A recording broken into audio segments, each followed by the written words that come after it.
Chapter 256. And Eugenie guards, don't you like to join in the fun? Do you like to watch the fun? You clearly know that this Duke's third madam is here, but you didn't say anything. Do you want the previous incident to happen again? In anger, Yang Qindong said threatening words. As for the previous incident, it was naturally referring to the eunuch who claimed to be his duke and clashed with Yang Qindong's title of duke. Later, when the reminder was to no avail, more than 10 eunuchs and stewards were threatened in one night and almost lost their lives. After that incident, no eunuch called himself master anymore. Even if they had to call him master, they had to call themselves master. Now, Yang Qindong mentioned this incident. It was obvious that he intended to admit that he arranged for someone to do that. But with such an admission, LV Gue did not dare to question him. On the contrary, he hurriedly lowered his head. He, who had experienced Yang Qindong's power more than once, naturally knew the serious consequences of angering him. As soon as Yang Qindong appeared, he first reprimanded Shi Heng. Then LV Gue, Ji Guang, and Sun Tong did not run away. Even the soldiers of the great Ming dynasty lowered their heads in shame. With such momentum, there was no need to continue the war. The winner had already been decided. Under the angry reprimand, no one dared to confront him. Yang Qindong seemed to be less angry. He turned around and walked to the side of the soft sedan. As soon as he opened the curtain, Madame Snow, who was wearing a brocade robe, plunged into Yang Qindong's arms and shouted, "Lu Lang, I'm scared. I almost couldn't see you again. Don't be afraid. With Lu Lang here, no one will dare to bully you." Yang Qindong reached out and patted Madame Snow's back. He looked at Chang Qian and said, "Tell me what's going on?" "Master, it's like this." In order not to expose his relationship with Yang Qindong in front of outsiders, Chang Qian did not call him the sixth young master directly. Instead, he called him master. "Tonight, we'll send third madam back to Yang Manor." From Chang Qian's mouth, he recounted everything that happened that night from beginning to end. From these words, everyone finally understood what had happened and why the mercenaries had opened fire in the city. At the end of his speech, Chang Qian pointed to the ground and said, "Duke, all the bodies of the killers are here. There are still 2 survivors. They just confessed that they are the subordinates of Lu San, a scoundrel in the city. They were ordered by their boss to cause trouble for third madam." "Lu San?" Yang Qindong repeated the name, his eyes filled with murderous intent. He then turned his head abruptly and looked at Lu Gue, Sun Tong, and the others, saying, "Everyone should have heard very clearly what's going on. Next, will you be the one to capture this person, or will I be the one to do it?" "We'll do it." Capturing criminals is one of the responsibilities of the embroidered uniform guards, Lu Gue quickly said. Lu Gue hurriedly interjected. He didn't dare to leave the task of capturing people in the city to the mercenaries. If they really were to do it, the gunshots on the streets would inevitably injure the innocent. When the time came, the capital would fall into chaos, and he wouldn't be able to bear the responsibility for the crime. "Yes, we'll do it. The warden's office of the 5 cities will fully cooperate with the embroidered uniform guards." Sun Tong also quickly expressed his position. Shi Heng, on the other hand, had been standing to the side. It was as if he had become an outsider as he watched Yang Qindong give orders. "Well, I'll leave it to you. If you can't catch Lu San or catch a dead person, I'm afraid you'll have to report that the mercenaries were almost killed. At that time, if anything happens, you'll have to deal with it yourself." After explaining the seriousness of the matter, Yang Qindong turned and left, carrying Madame Shui, under the protection of the others. Yang Qindong left, but the matter was far from over. The embroidered uniform guards and the warden's office of the 5 cities immediately took action. For someone like Lu San, who had a criminal record, it was not difficult to find him. An hour later, Lu San, who was waiting for news in the red light district, was caught. Yang Qindong personally sent Madame Shui to his luxurious carriage and rushed back to the Yang village with a large group of people. Hu Yen and Xiao Yin had been waiting in the village for a long time. When they saw that Madame Shui was safe and sound, they breathed a sigh of relief. "Young master." In the courtyard of the inner courtyard, Yang San had already knelt on the ground. The Security Bureau had not noticed Lu San's sudden action at all, which was a dereliction of duty. Fortunately, Madame Shui was fine. Otherwise, Yang San really did not know how to face the young master. Yang Qindong, wearing a cotton cloak, came to the courtyard and stood in front of Yang San with a cold and stern face. Yang San was obviously angry, which made him feel even more at a loss and lower his head. Tiger's Mane and Beta Persei stood on either side of Yang Qindong. They wanted to say something for Yang San, but before they understood the young master's meaning, they did not speak. The tense and depressing atmosphere lasted for a while. When Yang San could not help trembling because of the pressure, Yang Qindong finally said, "Try to control as many forces as possible. This kind of thing will not be allowed to happen again. As for how much money you need, just write a report." Yang Qindong's voice contained no emotion. Madame Shui had almost had an accident. It was impossible to say that he was not worried, but it was also impossible to blame the Security Bureau. After all, the capital was too big and there were too many people. How could they be aware of everything? The only thing they could do now was to constantly increase the strength of the guards and strengthen the strength of the Security Bureau. With enough money, they should be able to take some precautions. Yang San had been kneeling on the ground. It was not until Yang Qindong left that he slowly stood up. Tiger's Mane, who stayed on the side, stepped forward and comforted the subordinate. "Don't blame the young master for being angry. Madame Shui almost had an accident this time. Anyone would not be able to bear it." "I know. The young master has been very kind." Yang San nodded heavily. Of course, he did not blame the young master. He had thought that after such an incident, he would not be able to keep his position and might even be kicked out of the family. However, the young master still gave him a chance. As the saying went, a gentleman would die for his bosom friend. Even though Yang San's life had long been the young master's, this belief became even more firm. Not to mention how angry Yang Qindong was in the Yang manor. After Lu San was captured in the capital, he did not even last a night. Under the various methods of the brocade guards, he confessed everything. He directly said that Yu Xiong had spent 50,000 taels of silver to hire him to make trouble for the Duke of Loyalty. Yu Xiong was the mastermind behind the scenes. Once the result was out, someone sent the news to the palace, someone sent the news to the Yang manor, and someone sent the news to the Yu manor. Imperial City, Imperial Palace. Last night's incident had already been reported to the emperor. The acting emperor Zhu Qiu had already learned the whole story from Jining and Shi Heng. Zhu Qiu did not comment on the fact that Yu Xiong wanted to make trouble for Yang Qindong. There were always some people in the world who were incomparably daring. Even he couldn't help but want to curse them for seeking death. But on the other hand, the fact that the mercenaries had killed people in the city truly displeased him. This was the capital of the Great Ming Dynasty, at the foot of the imperial city. The mercenaries had brazenly killed people on the streets. When had they ever cared about what other people thought? Who had given them the authority to enforce the law? But Zhu Qiu had no choice but to suppress his anger. After all, he had long ago known of the strength of the mercenaries. Walla had not been a match for them, so how could he be a match for them now? He was the emperor, the sovereign of the 9 and 5, but in his own territory, there were things that he could not interfere in. He felt incredibly vexed. "Sirs, tell me what you think." Zhu Qiu's voice was cold, indicating that he was not in a good mood. In fact, he was in a terrible mood. Shi Heng and Jining looked at each other. Then the military commander plopped to the ground and said, "Your Majesty, it is said that the fist is the absolute truth." Chapter 257. Of course, this also had a lot to do with the fact that the National Treasury had only recently been paying out and not coming in. This time, taking out 2 million at once was already the limit. If Shi Heng made another request, not only would he not increase it, but it was also uncertain if the 2 million would even arrive. Shi Heng, who was about to say that the silver was too little, immediately shut his mouth when he heard Jin Ying's suggestion.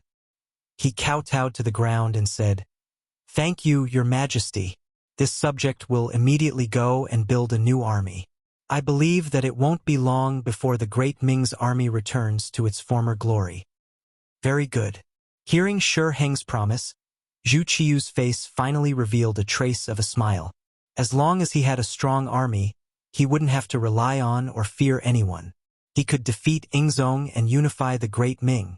He wouldn't have to worry about the expressions of the mercenaries. Just as Zhu Qiu's face was filled with yearning, the eunuch on duty outside the door walked in and said in a sharp voice, "Reporting to your majesty, Minister Yu of the Ministry of Justice requests an audience." "Yu Shiyue? What is he doing here?" Hearing this, Zhu Qiu, who still didn't understand what was going on, was at a loss. However, the head eunuch, Jin Ing, had already whispered, "Your Majesty, that Yu Xiong is Minister Yu's grandson." "Oh, right. Zhu Qiu nodded. Then, he looked at Jin Ing and Shi Heng and said, "My two beloved subjects, what do you say about whether we want to see him or not?" The two important subjects looked at each other and shook their heads. In the end, it was Jin Ing who took the initiative to say, "Your Majesty, Yu Xiong is extremely daring. He wants to harm the Duke of Loyalty and Courage. Since this is the case, I'm afraid we won't be able to protect him." That's right. Shi Heng nodded heavily in agreement. Obviously, what happened last night had left a deep impression on Shi Heng. After witnessing the power of advanced firearms, the shadow of death had been shrouding him. If it was not possible, he absolutely did not want to offend this loyal duke, because he did not know what the other party would do in anger. If the other party really wanted to kill him, even if he went back to the emperor to make the decision for him, what meaning and use would it be if the dead could not be brought back to life? Jin Ing and Shi Heng had the same idea. Zhu Qiu nodded and made her decision. He naturally knew what Yu Shiyue meant by coming here at this time. However, he had to pay the price for doing something wrong. What's more, he had offended Yang Qindong. He deserved it. Even with his identity as the emperor, he couldn't say anything. Since he couldn't make the decision for him, it was better not to meet him, so as to avoid hurting the relationship between the ruler and his subjects. Pass down the message. Say that Zhen is not feeling well. If there is anything, say it at the morning court tomorrow. Zhu Qiu waved his hand at the young eunuch who came to report. He made the decision to not meet him. The young eunuch left. Yu Shiyue, who was waiting outside the palace, heard the emperor's words and sighed deeply. Then he shook his head and slowly turned to leave.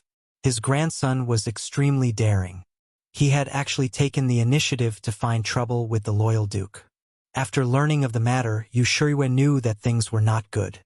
His first reaction was to see the emperor and plead for leniency. He thought that no matter what, he was an old official and an important official. The emperor should give him some face. As long as the emperor was willing to mediate, the loyal duke would have to give him some face. However, the emperor did not want to see him. This had already made his attitude clear. Now, it seemed that he could only beg the loyal duke himself. However, when he thought about how the other party was still a child who had just grown up, if the news of his status asking to see the other party spread, how would he have any face in the future? Forget it. It's just a crime of instigating. There is no conclusive evidence and no serious consequences. Based on my position as the Minister of Justice, without conclusive evidence, it won't be so easy to touch Xiong. Minister Yu comforted himself like this and left the palace. He was prepared to use his power to wrestle with the loyal duke. Yu Shiyue was a person who had studied since childhood. He had a photographic memory and could recite with a glance. In the 13th year of Yongle, 1415, he became a grand scholar and served as an imperial censor. After Zhu Qiu ascended the throne, he was promoted to the position of Minister of Justice. He could be considered to be extraordinarily capable. Moreover, when he was young, he was also upright and honest. However, now that he was old, his temperament had changed a lot. In order to achieve his goal, he had also done some things that inverted right and wrong. His personality was hypocritical and polite, and he was no longer as hard-hearted and impartial as when he was young. This time, the matter involved his own grandson. Although he had more than one grandson, how could he casually abandon his own family? As such, he left the palace and headed straight for the Ministry of Justice. The power of a minister of justice was not something that others could imagine. Yu Xiong's case involved criminal matters. Naturally, it was not a problem to take him away from the embroidered uniform guard and transfer him to the Ministry of Justice. The embroidered uniform guards were having a headache. Yu Xiong had already been caught. He had been dragged out of his bed early in the morning. Now that he had been caught, how to deal with him and how to interrogate him had become a headache. On one hand, it was the loyal duke who was the victim. On the other hand, it was the old minister of justice. It seemed that no matter what they did, it would be easy to offend them.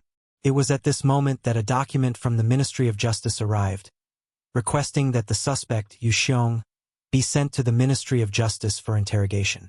Since someone wanted a hot potato, how could the embroidered uniform guard be polite? They immediately sent Yu Xiong out and had some peace and quiet. The Ministry of Justice took over and the news was quickly sent to Yang Qindong.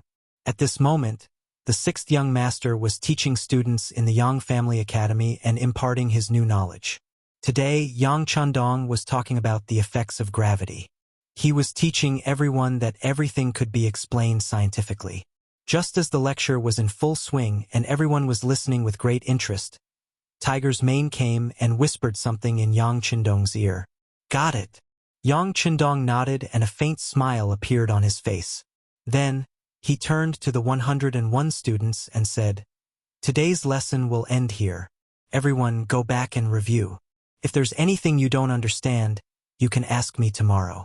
Let's study by ourselves."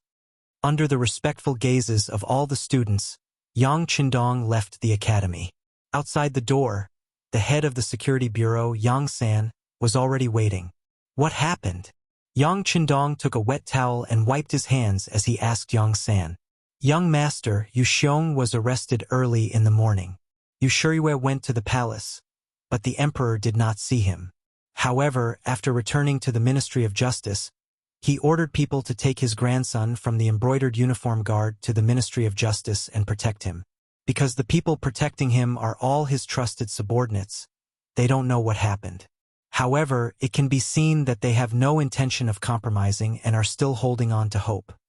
Yang San explained everything he knew to Yang Qindong and then stood respectfully to the side. His job was only to tell the truth.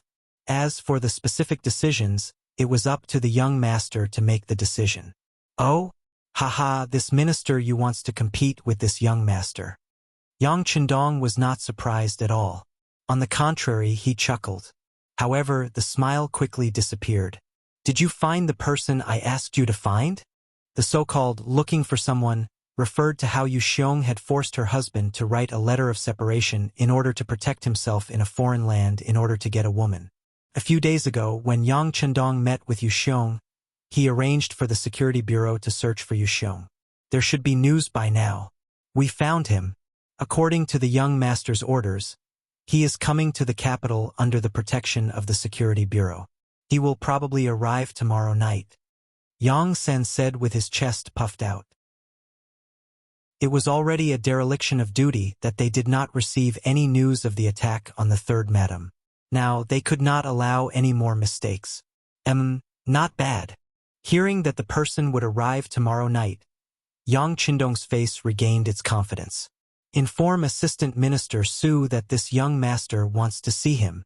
The so-called Assistant Minister Su was naturally the right Assistant Minister of the Ministry of Personnel, Su Yozhen. This person had publicly impeached Yang Qindong, but in reality he was the first person to side with him. It was time for him to come in handy. Su Yozhen was one of the most powerful officials in history. Unfortunately, in his later years he became an official who was punished. Because of Yang Qindong's appearance, his life was completely changed. At the very beginning, Su Yozhen was merely an imperial censor. When she was a mere 7th grade official, she wasn't valued at all. It was Yang San who suddenly found him and gave him a large sum of money. While improving his life, Yang San also asked him to do some things within his power. After that, his career was smooth sailing. He rose all the way up to the position of a 6th-rank official, then a 4th-rank official of the Taichung Temple, and now a 3rd-rank official of the Ministry of Personnel. Could be said that he was rising up the ranks at an astonishing speed. And all of this was inseparable from Yang Qindong's support and operations. Gradually, Su Yozhen gave birth to an idea. That was, relying on this Duke of Loyalty seemed to be a good thing. At the very least, she could do a few things for him. Not only did she receive an official position, she also received money, and she even had a reputation. Where else could she find such a perfect thing? This was how people were. After receiving benefits, their attitude and understanding of a person would undergo a qualitative change. Was this not the case?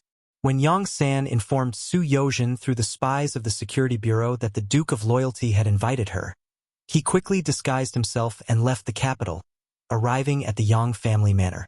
Su Yozhen's appearance was extremely secretive. On the way, there were people from the Bureau of Security following him to ensure that he was not followed. Not long after, a carriage stopped in the backyard of the Yang manor. Su Yozhen, dressed in a black robe and a bamboo hat, stepped out of the carriage. Chapter 258. In a study in the backyard, Yang Qindong sat upright and looked straight ahead, waiting for Su Yozhen to be brought here. As soon as he looked up, he saw the Duke of Loyalty, who was only 20 years old. He didn't know why, but there was a sense of respect in his bones. He immediately clasped his fist and said, "Su Yozhen has seen Duke Yang. Haha, Lord Su is not an outsider. Please take a seat." Yang Qindong smiled and pointed at the chair in front of him. He released a wave of pressure with every movement. When it reached Su Yozhen, he obediently sat down on the chair. Looking at this assistant minister in his early 40s, Yang Qindong could even see a trace of ambition and desire for power and money in his eyes. He wasn't afraid of other people's thoughts. He was only afraid that they didn't know what he was thinking. Only when he knew the other party's goal would he be able to cater to the other party's desires and use his abilities to help the other party rise. "Lord Su, our time is limited. I've come to ask you something. You should have heard about Yu Xiong's matter, right? What are your thoughts?" Yang Qindong went straight to the point. In his opinion, talking about feelings with Su Yozhen was purely superfluous. If you couldn't give enough benefits to such a person, he was afraid that even if you said more words to win her over, she wouldn't acknowledge you after you left the house. It was even possible that she would sell you.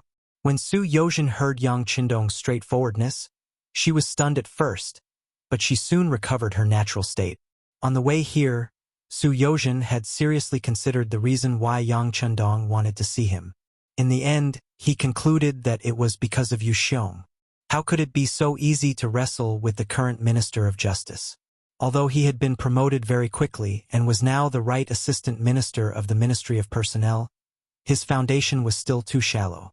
If he didn't make any great contributions, he would probably stay in this position for 10 or 20 years, or even his entire life.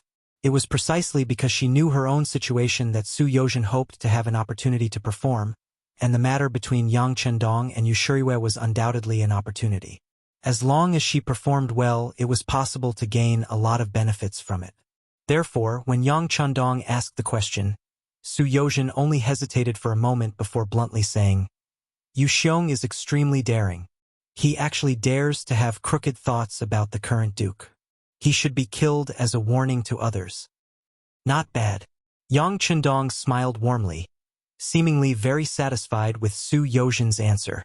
"But I don't know if Lord Su has any ideas? You must know that Yu Shuriwei was able to replace the Minister of Revenue, Jin Lian, as the Minister of Justice because he has the trust of the Daizong Emperor. Without sufficient reason, it is impossible to take away his position. After Daizong Emperor took the position, there were naturally many changes in the way people worked. There were people who were disappointed and people who were favored. Yu Shuriwei was one of the people who benefited. It was impossible for him to not have the Daizong Emperor's trust. This was also the biggest obstacle for Yang Qindong to take action against him. Yes, Duke Yang is right. This Minister Yu is quite capable. It won't be easy to take action against him. Su Yozhen agreed with this view.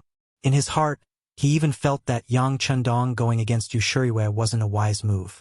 Of course, not being optimistic didn't mean that he would oppose it. Again, Su Yozhen's ambition wasn't small. He wasn't satisfied with the current situation.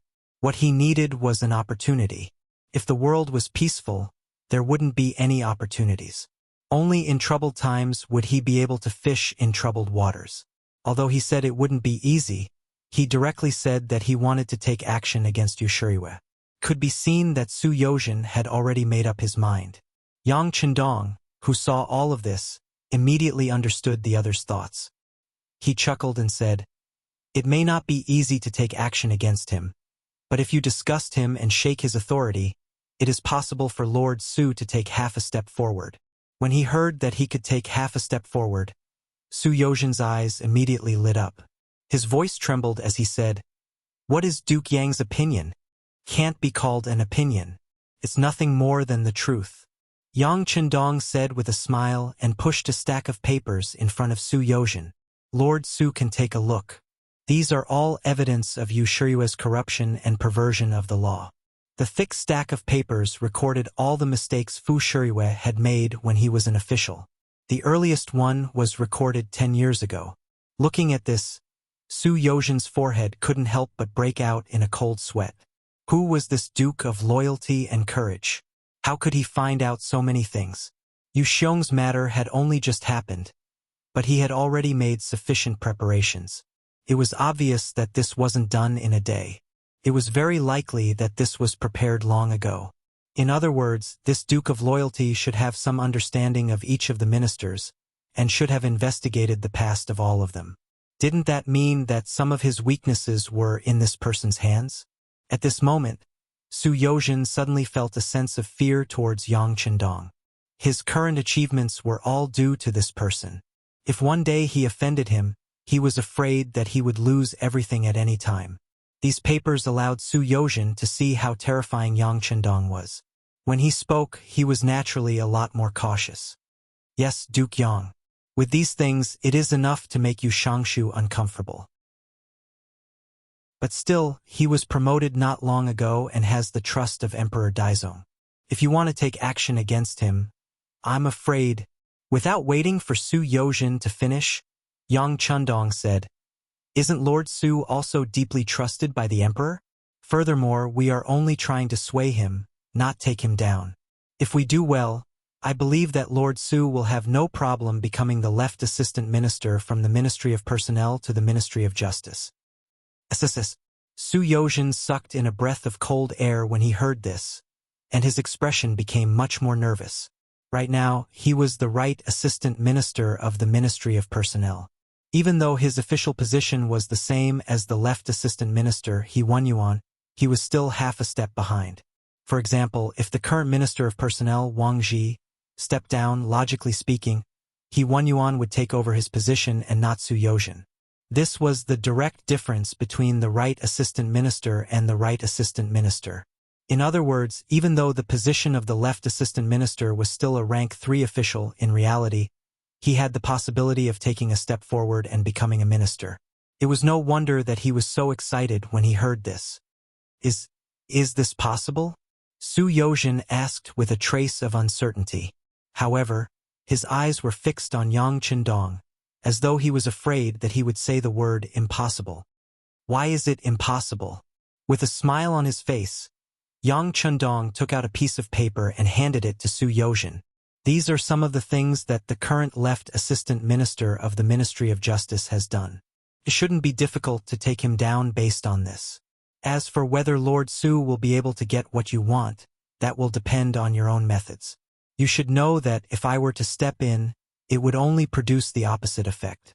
Of course, I will not do nothing. Here are 1,000,000 taels of silver notes. You can exchange them at the Yang family's bank anytime.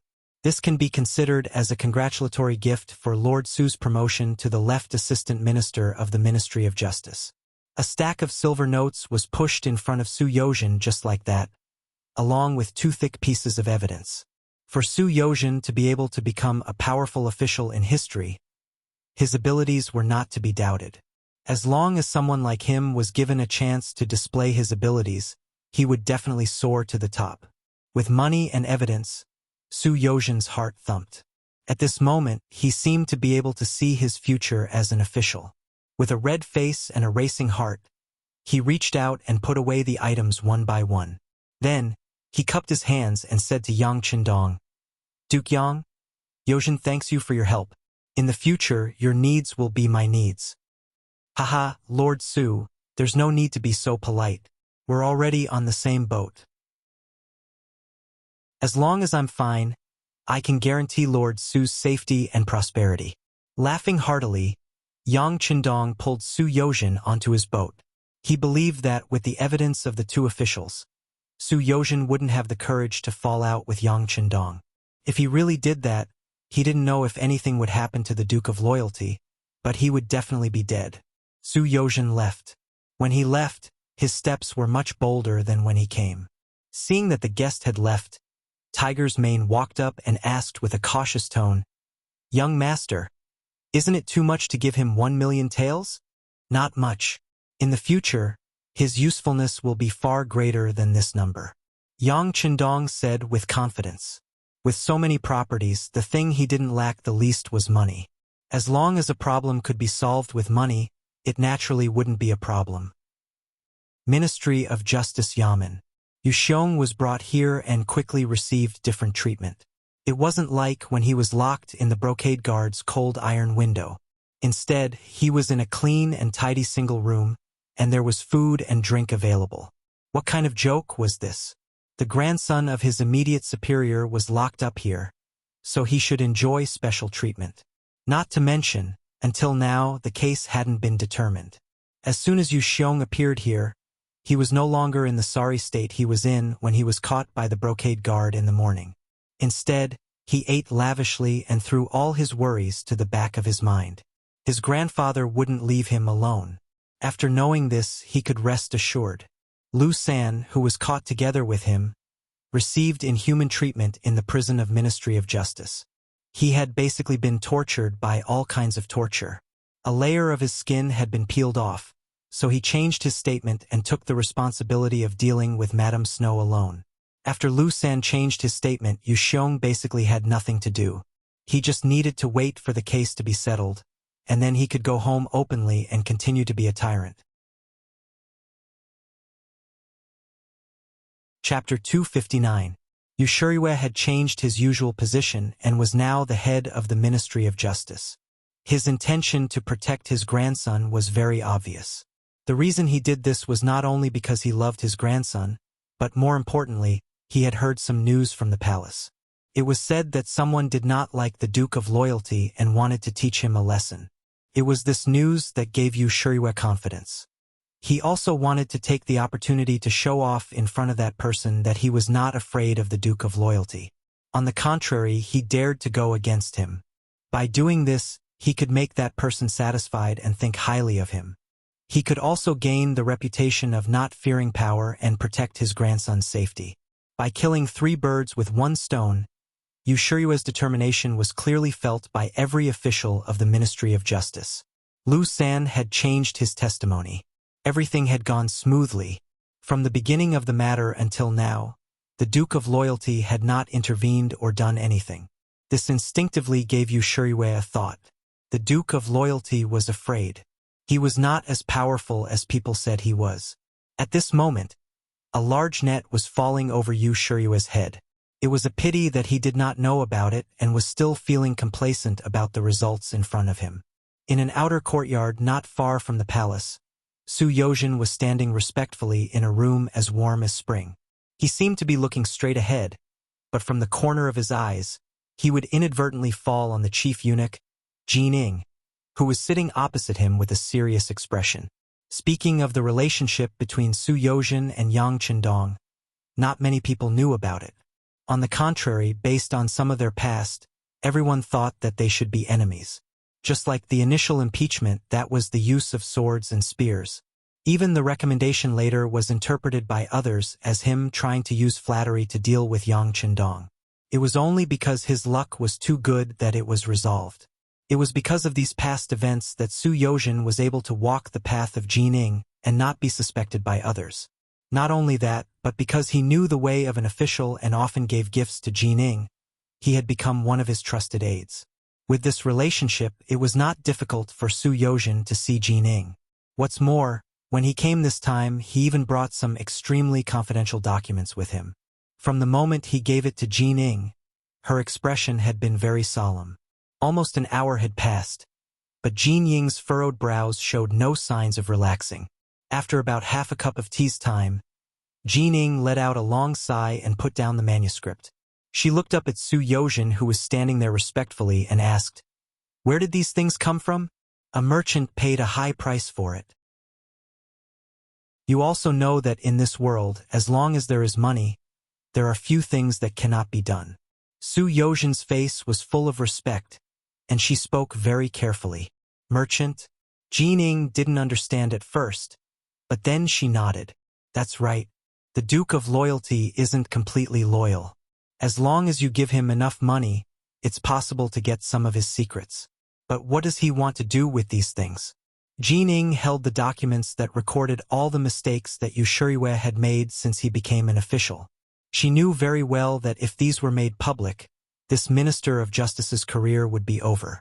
How could a person with so many problems be in charge of a country's criminal justice? Wouldn't this be like saying that a thief needs to be interrogated? Wouldn't he be laughed at by others? It must be because of Yuxiong.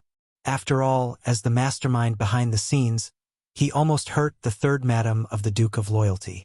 With his personality, it would be strange if he didn't retaliate. Su Yozhen spoke as if she was guessing, but in reality, this guess was already a kind of reality. But even if Yuxiong did something wrong, he shouldn't implicate the innocent. After all, Minister Yu is someone that the Emperor just used. If something happens to him, it will affect the Emperor's reputation. Jining said somewhat angrily. Before she could finish her sentence, Su Yozhen interrupted. "That's true, but Eunuch Jin also knows that Yuxiong is currently in the Ministry of Justice's prison. I've heard that he's doing quite well. So why is he being treated like this? Presumably, if the root of the problem is not solved, this matter will not be solved. In other words, Minister Yu is someone that cannot be avoided." "You can't avoid him and you can't act rashly," Jining said in an unquestionable tone. As the Emperor's trusted aide and the head eunuch, Jining could not have everything she had now without the Emperor's support. Thus, he would not allow anything that would damage the Emperor's authority to happen. It was no wonder that he was so angry. Su Yozhen understood this very well. Fortunately, he had already discussed the countermeasures with Yang Chendong. Seeing that Jining was angry and that everything was going according to plan, Su Yozhen took half a step forward. "Eunuch Jin, you know the Duke of Loyalty's personality. He is someone who will seek revenge for the smallest grievance. I'm afraid that he is only thinking about how to overthrow Minister Yu and then punish Yuxiong. As for the consequences, I'm afraid that he won't think too much about it." How could Jining not know such a big truth? However, he still said the same thing. He would not allow anyone to challenge the Emperor's authority. Thus, if such a thing was going to happen, he had to stop it. "Speak." "Presumably, since you were able to come here and spend such a high price to obtain such a thing, you must have your own way. Tell me." Jining was very angry, but there was nothing he could do. After all, Yang Chendong's existence in the imperial court was above all else. He was also the only one who might not care about the Emperor's orders. Although this matter had not been confirmed, Jining did not want to try. Because once something was done, there was no possibility of going back on it. Since he did not have the ability to deal with Yang Chendong, he could only start from other places. Thus, he placed his hopes on Su Yozhen. As expected, Jining had asked him for a plan. Su Yozhen knew that the other party was going to compromise. This was also the most important part of his discussion with Yang Chendong. They were betting that Jining valued the protection of the Emperor's authority. As long as the other party had this intention, the following matters would be easy to handle. On the other hand, if Jining was indecisive about protecting the Emperor's authority and protecting Yushuriwe, then it would be difficult to handle. Did he really have to announce the evidence that Yang Chendong had gathered to the public? If that was the case, he could overthrow the other party, but the effect would not be very good. In order to protect themselves, everyone would inevitably think that Yang Chendong's actions were too extreme. It was even possible that they would band together to oppose him. It was also possible that they would reject him. This would go against Yang Qindong's goal of uniting the majority of the people to peacefully develop the Great Ming Dynasty's political power. Thus, Yu Shiyue's matter could only be secretly resolved internally. It was not appropriate to bring it out for a public confrontation. Otherwise, it would only result in a lose-lose situation. Since Jining had asked, Su Yozhen also told him the solution according to the plan. Eunuch Jin, in fact, the Duke of Loyalty and Courage, has gathered this evidence because he wants to punish the mastermind, Yu Xiong. As long as we can satisfy him, it is possible to turn this matter into a small one. Not only can we protect Minister Yu's position, but we can also bring glory to everyone. Hearing that Su Yozhen had a solution, Jin Ying's expression relaxed. Lord Su, this eunuch is willing to listen to your wise opinion. It's like this. Su Yozhen then revealed the entire plan. If we don't want to announce these things to the public, Minister Yu will have to make concessions. As for Yu Xiong, he will have to be sacrificed. Otherwise, the Duke of Loyalty and Courage will not give up. This matter requires Eunuch Jin to personally discuss. As long as you appear, even if Minister Yu is extremely unwilling, he will have to give in. In order to protect Minister Yu's authority, we can even find a scapegoat, such as the left assistant minister of the Ministry of Justice.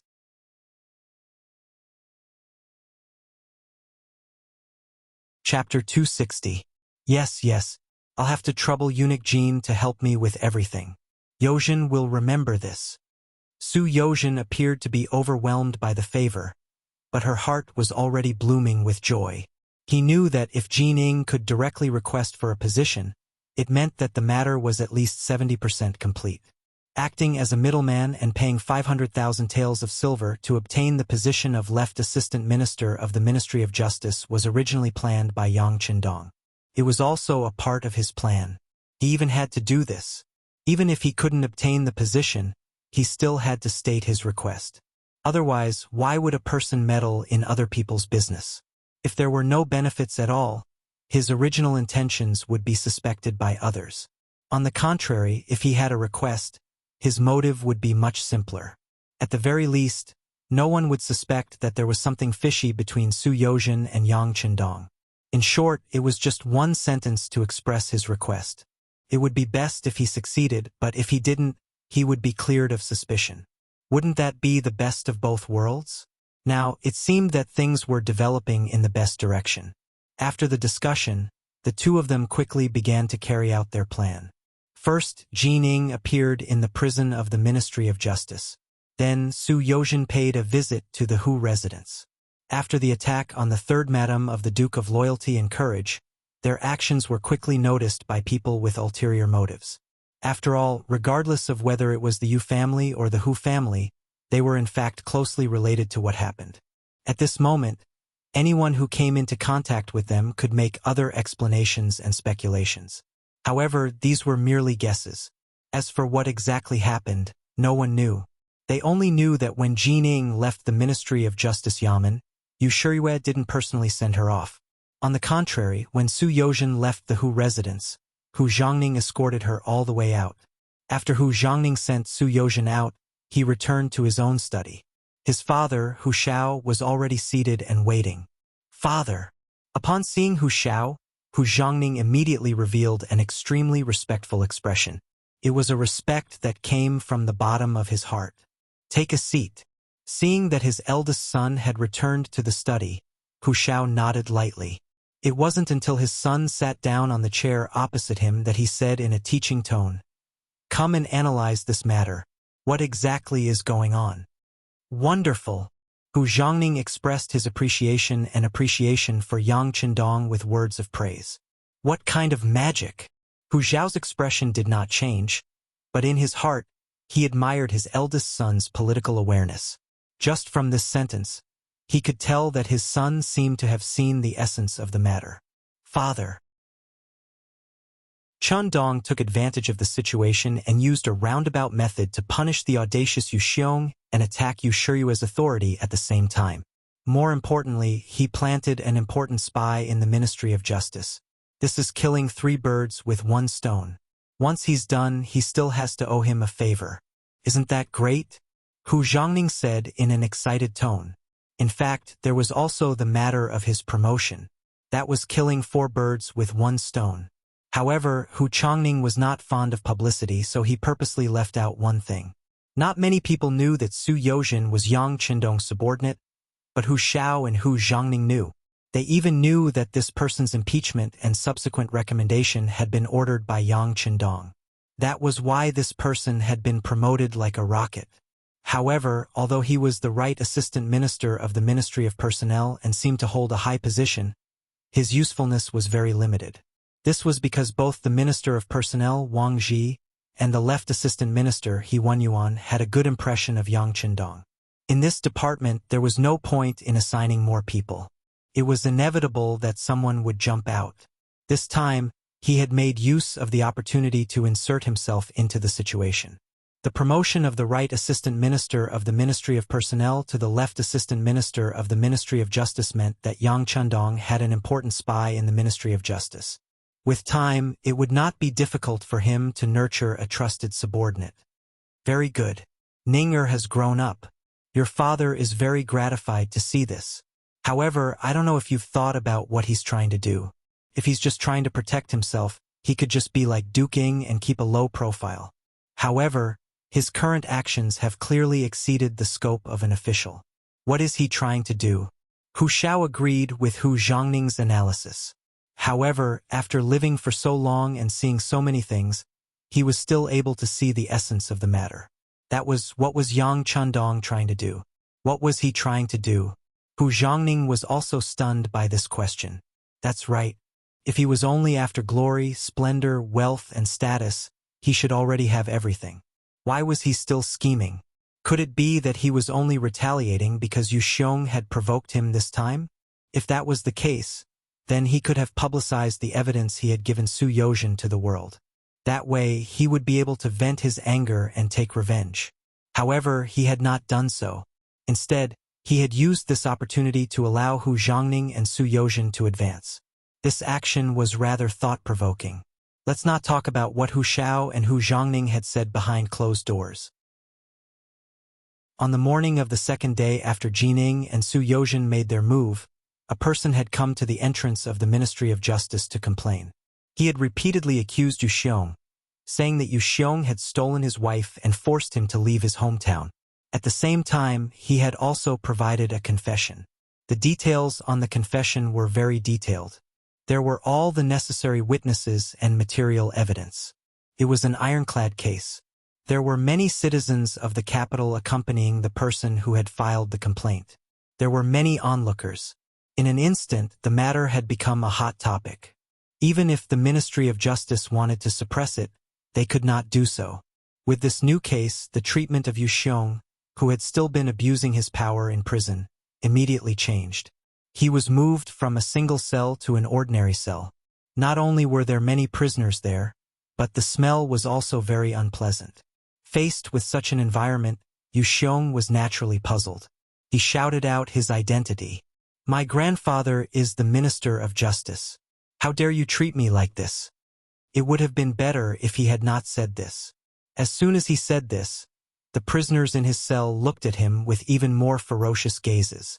Some of these people had been wronged and had not been able to find an outlet to vent their anger. Yu Xiong's shout was equivalent to giving them a chance to vent. How could they let go of this opportunity? They would first give him a good beating. In just 3 days, the dust had settled on Yu Xiong's case. Even Yang Qindong had not expected that Yu Xiong would confess many things that no one knew about when he was being tortured by the Ministry of Justice. Among them, there were 3 women who had died at his hands. Because he had done it secretly and had thrown their bodies into the river after the incident, they had sunk to the bottom of the river so that no one knew about it. Now, the spineless Yu Xiong saw that no one was shielding him. Unable to bear the punishment, he had confessed everything. Originally, he had thought that the punishment would not be heavy enough to sentence Yu Xiong to death. He had even needed Lung Feng to secretly take action. But now, with these 3 lives, the newly appointed left assistant minister of the Ministry of Justice, Su Yozhen, immediately sentenced them to death. Once this matter was out, the people of the capital all clapped and cheered. While they rejoiced at the end of the evil tyrant's life, They also side at Minister Yu Shiyue's impartiality and Lord Su Yozhen's righteousness in punishing evil. Yu Xiong was dead. He had died on the execution ground. However, Yang Chendong had already thrown this matter to the back of his mind. In his eyes, Yu Xiong was just an ant. Killing him was not enough to make him feel any pride. However, with this person's death, it was likely that other people who wanted to harm him would have to think twice before acting. They would have to think about how tough their necks were and whether they would be able to escape death after making a move. Yu Xiong's matter was just a small interlude. He was the kind of person who sought his own death. Yang Chendong's current focus was on the Yang Family Academy and the construction of the Great Ming's new army. After receiving the 2 million taels of silver, Shiheng and Jining each embezzled 300,000 taels of silver. After adding in the demands of the various officials, they only had 1 million taels of silver. However, this 1 million taels of silver was enough for them to build a standing army of 150,000 people, 3 firearm battalions of 15,000 people, and an artillery battalion of 2,000 people.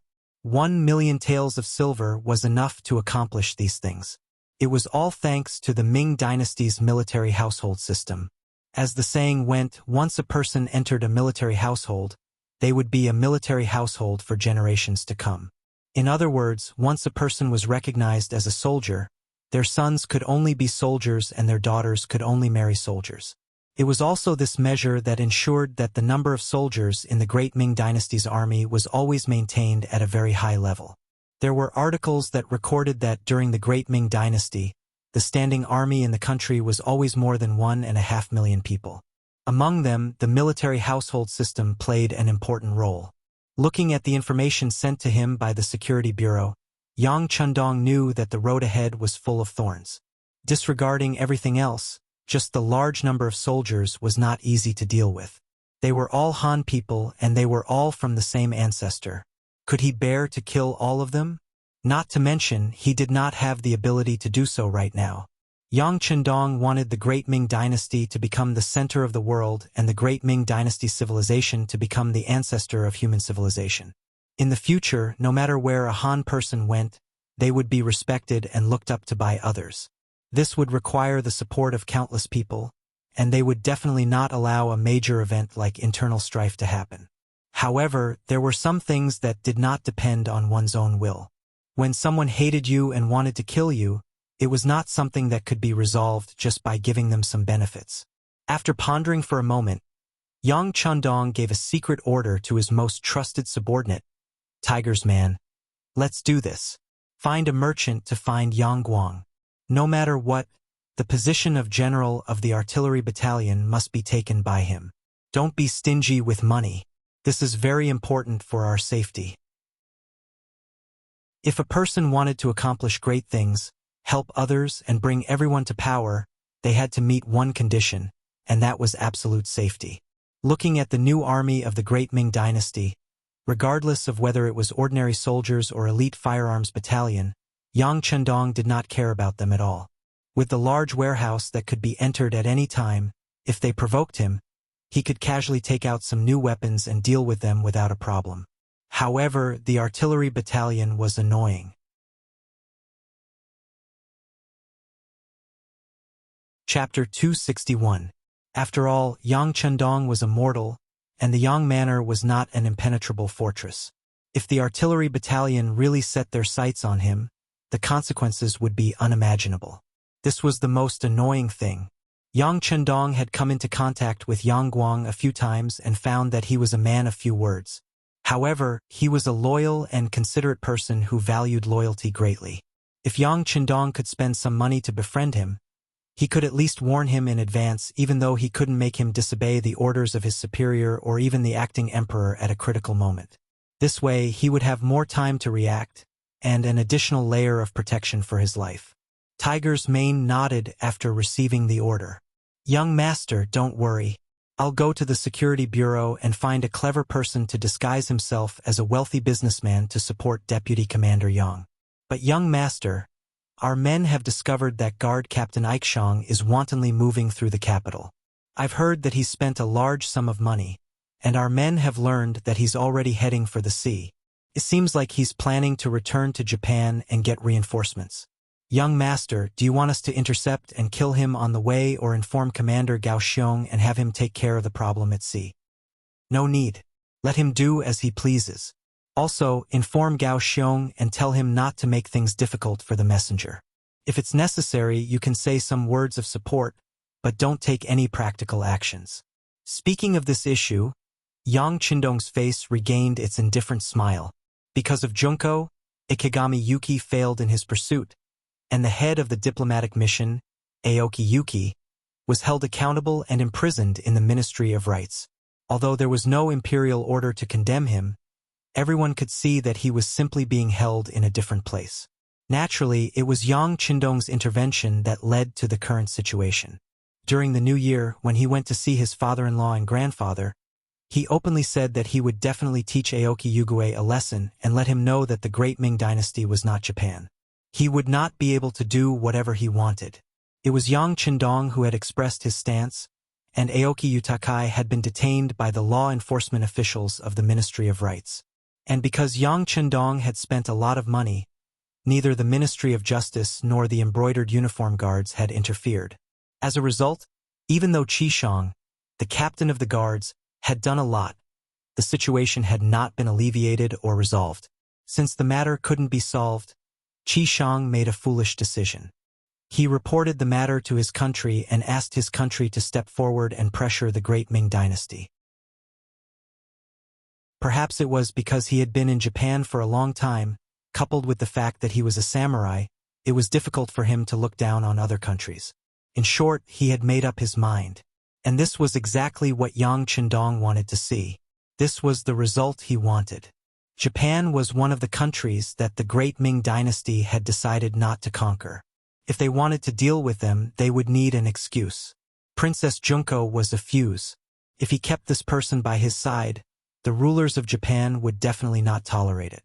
They would be worried that the Great Ming Empire supported the Japanese royal family. In order to solve this problem, Junko had to die. If he wanted to kill this person, he had to go to the capital of the Great Ming Empire to stir up trouble. At that time, Yang Qindong would make the situation worse. Once the matter reached a certain extent, under the pressure, it would be impossible for Dai Zong not to want to conquer Japan. In this way, he would have a righteous reason. In the end, this was Yang Qindong's plan. But at the same time, it was also a helpless move.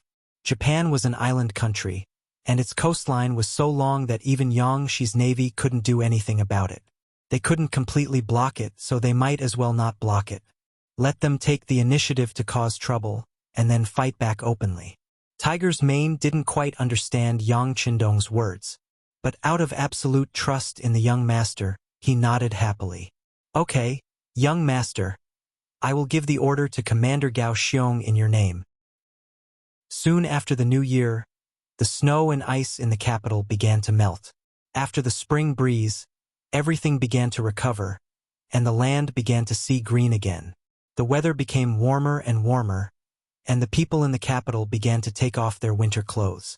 They changed out of their bulky cotton robes and walked on the streets. The endless stream of people indicated the prosperity of the Great Ming Empire. As the mercenaries and the Walla established trade at the border, all kinds of novel things appeared, which opened the eyes of the people of the Walla. While they enjoyed life, they put down their sharp weapons, and it was a scene of harmony. When the border was stabilized, the situation in the capital would naturally be stable. The merchants were busy making money, and the farmers were busy with the New Year's spring plowing. Especially with the appearance of the hydraulic wells, they saw the hope of a bumper harvest. The officials were also busy with their own government affairs. Those who wanted to be promoted were thinking of ways to get promoted. Those who wanted to make money were thinking of ways to make money. Even the emperor of the Great Ming Dynasty, Zhu Qiyu, was busy training the army and managing the country's affairs. Some officials who had similar ideas to him were promoted.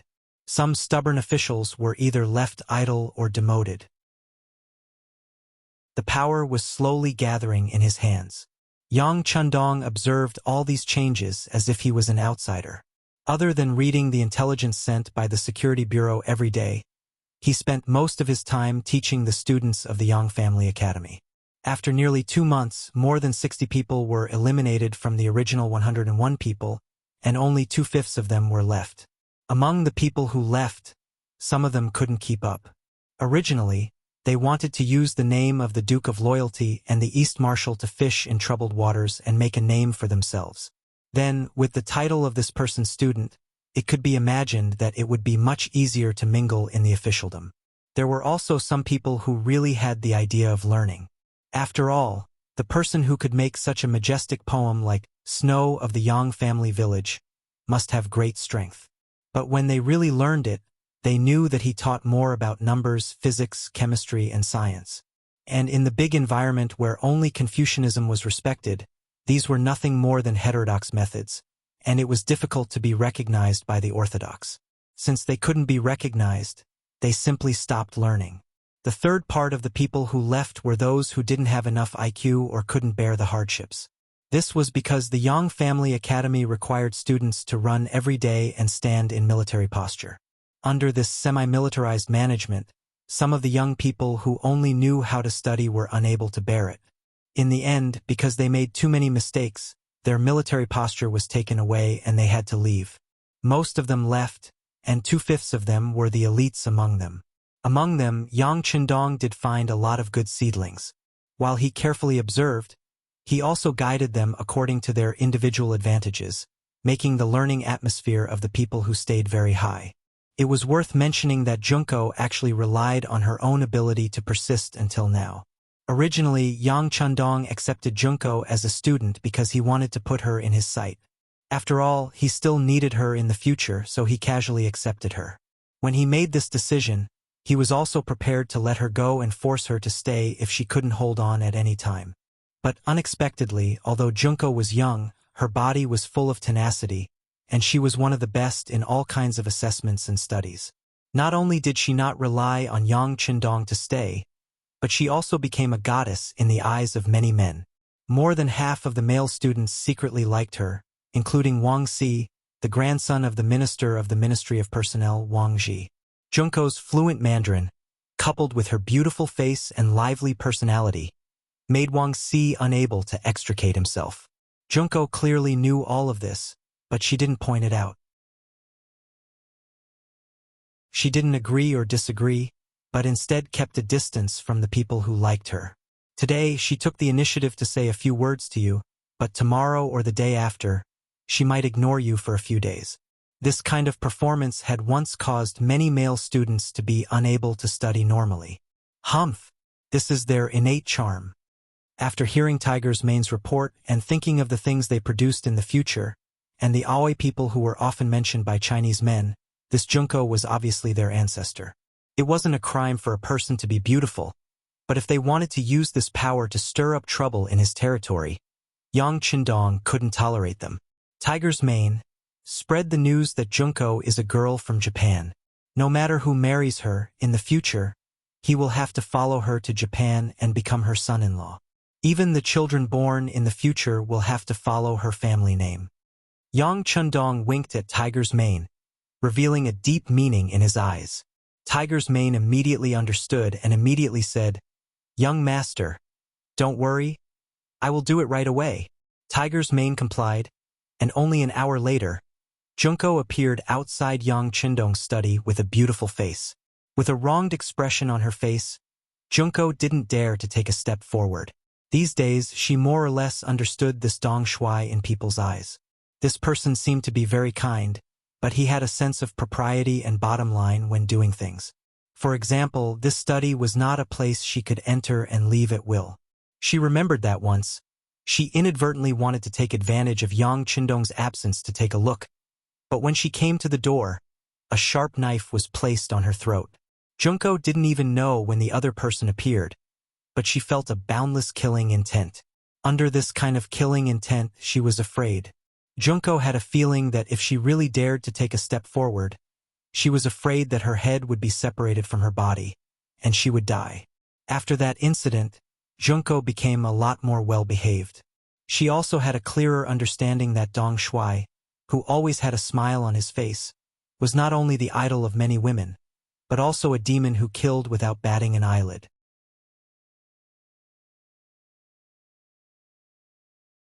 Chapter 262.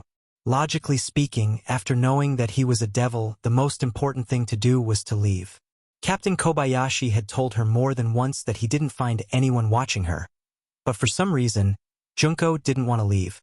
Whenever she was about to make the decision to leave, Yang Qindong's smiling face would often appear in her mind, and that smile would make her linger back and forth. So she always found various reasons to persuade Kobayashi and herself to stay in the Yang family manor and the Yang family academy day after day. Staying in the Yang family academy was the happiest time of Junko's life. Here, she not only enjoyed equal treatment with everyone, but also didn't have to pay attention to any rules when interacting with people. On the contrary, she could also learn some new knowledge that she had never heard of before, or even thought of before. Slowly, Junko became deeply immersed in it, and she also found that the students who were able to stay in the academy were very smart and could endure hardships. These advantages were exactly what her father, who was in the royal family of Japan, wanted. So she gave birth to other thoughts, which was to take these people for her own use. If there was a chance, after these people finished their studies, she could deceive them to go to Japan. She believed that it would play a positive role in her father's efforts to stabilize the throne. In order to achieve this unspeakable goal, Junko deliberately used her charm jutsu, intentionally or unintentionally making contact with the male students. She had been formally trained since childhood on how to please a man. Soon, Junko achieved her goal, making more than one student fall head over heels for her and express their willingness to submit to her. She thought that if she continued to do this, when she graduated from the academy, she could leave with these people. But an unexpected disaster happened, and her identity as a Japanese was suddenly exposed. Not only that, but it was also said that the man she was going to marry was likely to eventually go to Japan by marrying into her family. As soon as this matter came out, the expressions of those male students who admired her instantly changed. At that time, the difference between the status of men and women was very obvious. It was very common for men to be the head of the family and women to be the head of the family. Things like marrying into the family was absolutely disgraceful. As for the students who were able to stay until now, which one of them wasn't smart and proud? How could they do such a disgraceful thing? At that moment, the male students who liked to listen to Junko's words quickly began to keep their distance from her. Some of them even avoided her as if she was a scourge. This made Junko's efforts go down the drain. She was so angry that she wanted to look for Yang Qindong to be the judge. She had a feeling that the person who could do such a thing must be Dong Shuai. Outside the study, Junko stood there with a stubborn and wronged look on her face. No one knew if she was really good at acting or if she was really showing her true feelings. In short, her tears flowed down from the corners of her eyes, indicating that she was one of the victims. A young girl, a beautiful young girl, a young girl with a face that could topple cities. At this moment, her appearance was like a pear blossom in the rain. It was likely that any man who saw her would feel pity for her and would not be able to help but go forward to comfort her. But at the door of the study, for a long time, no one appeared. It was as if this place was really empty. But only Junko knew in her heart that there must be more than one pair of eyes staring at her in the dark. This feeling was very strong, but it also made her heart full of helplessness. When a person's proudest side couldn't occupy the slightest advantage, it must be the time of despair. Her tears flowed freely. It gave people the feeling that the sentence "women are made of water" was really true. Junko stood there for half an hour, but her tears didn't dry up.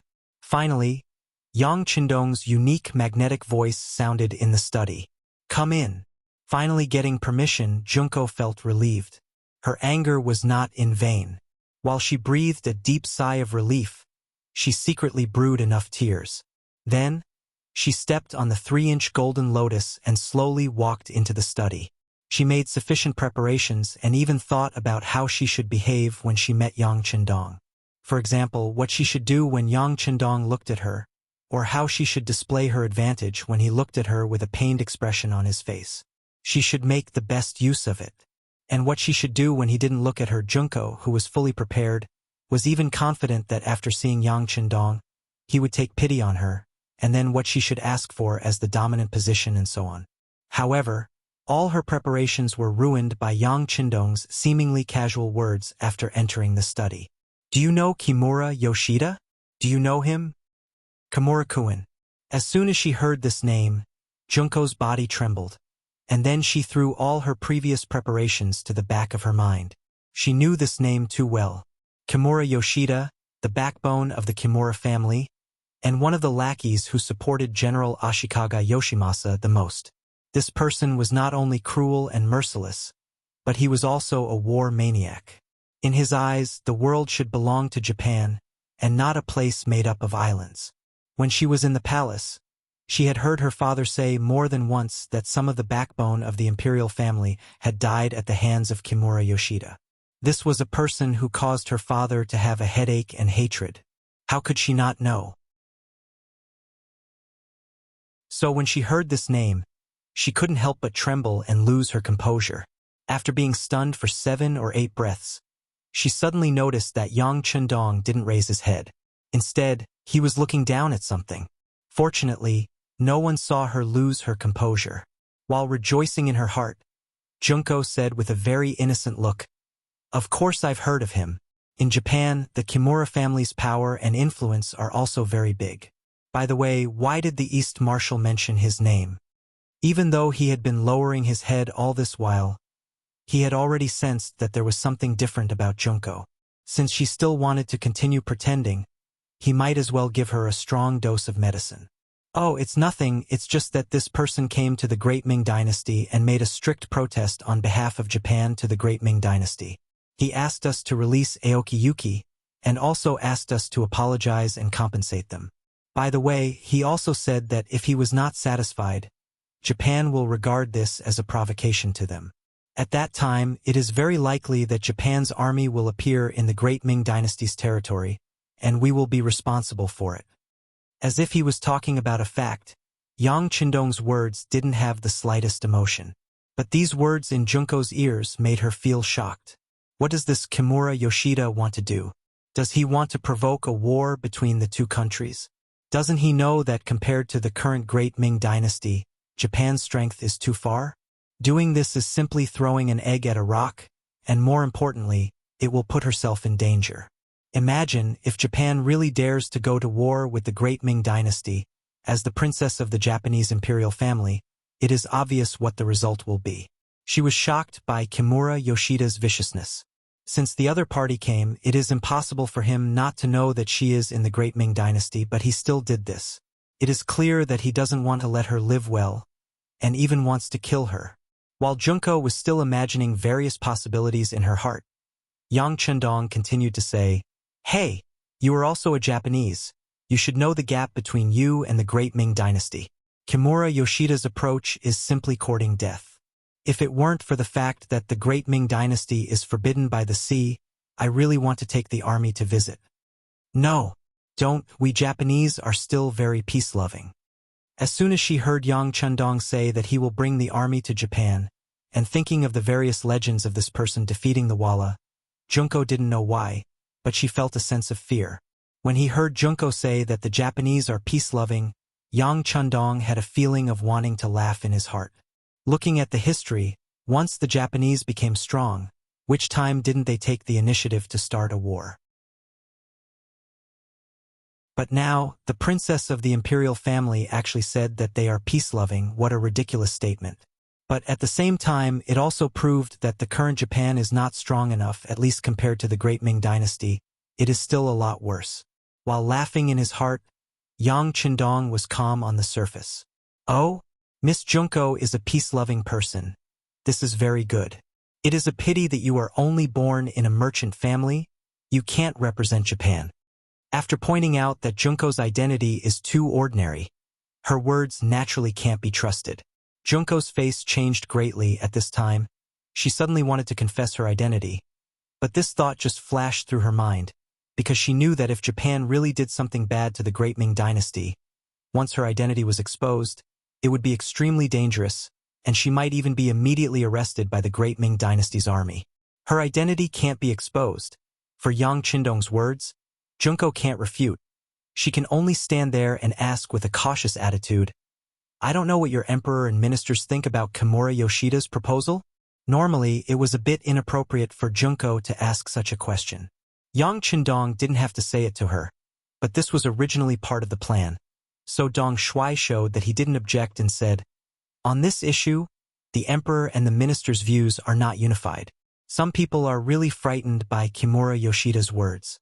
You also know that the Great Ming Dynasty's territory is vast, and the coastline near the sea is extremely long, so it is impossible to be vigilant everywhere. If Japan really attacks in places where we are not prepared, it will be a real headache, so some ministers propose to release the former head of the envoy Aoki Yuki and hand you over."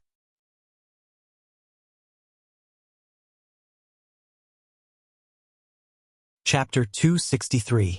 You're going to hand me over? Junko was surprised. That's right.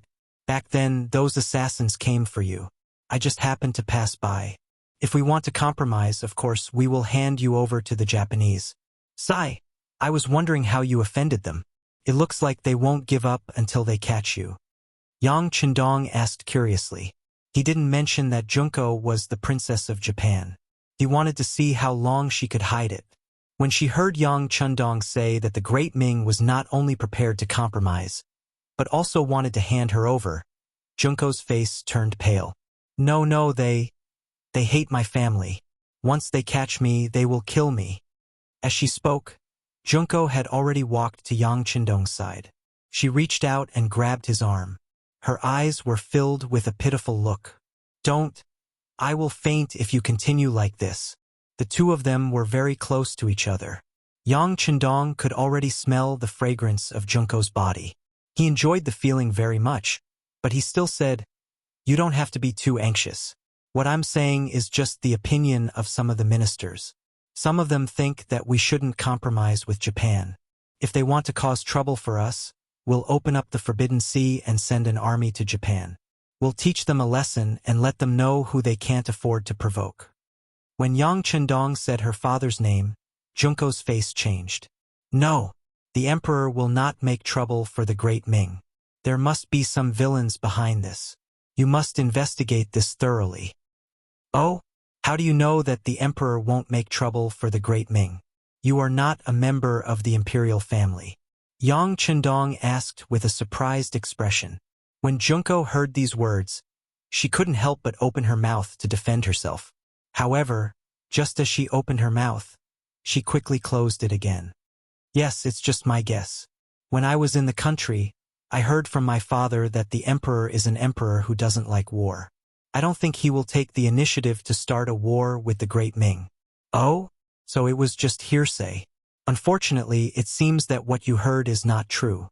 Kimura Yoshida has already arrived, and he has already expressed the intentions of your emperor. The way I see it, this war might start soon. Yang Qindong shook his head and expressed his opinion. Junko was very anxious at this moment, and she was cursing Yang Qindong's stupidity in her heart. The outside world said that Dong Shui was smart, but now it seemed that he was just SOSO. He actually mistakenly thought that the Emperor of Japan wanted to go to war with the Great Ming Dynasty. What a stupid idea. At this time, Junko really wanted to open Yang Qindong's head and see what he was thinking. Once again, the thought of exposing her identity popped up in Junko's mind. She opened her mouth but didn't say anything in the end.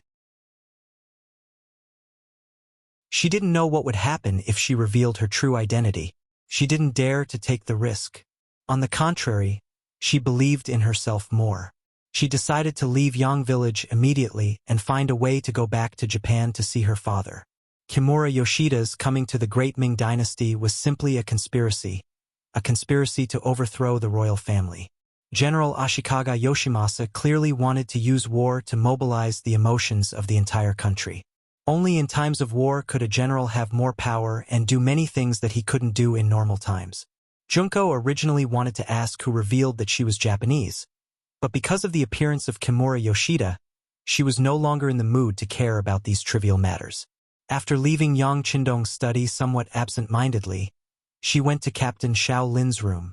When he saw the princess take the initiative to appear, Kobayashi was naturally very happy. But when he saw Gong Yan's face as if she had been bullied, he couldn't help but say angrily, "Princess, who bullied you? tell Kobayashi, I will teach him a lesson. Both of them spoke in Japanese, so they weren't afraid of being eavesdropped.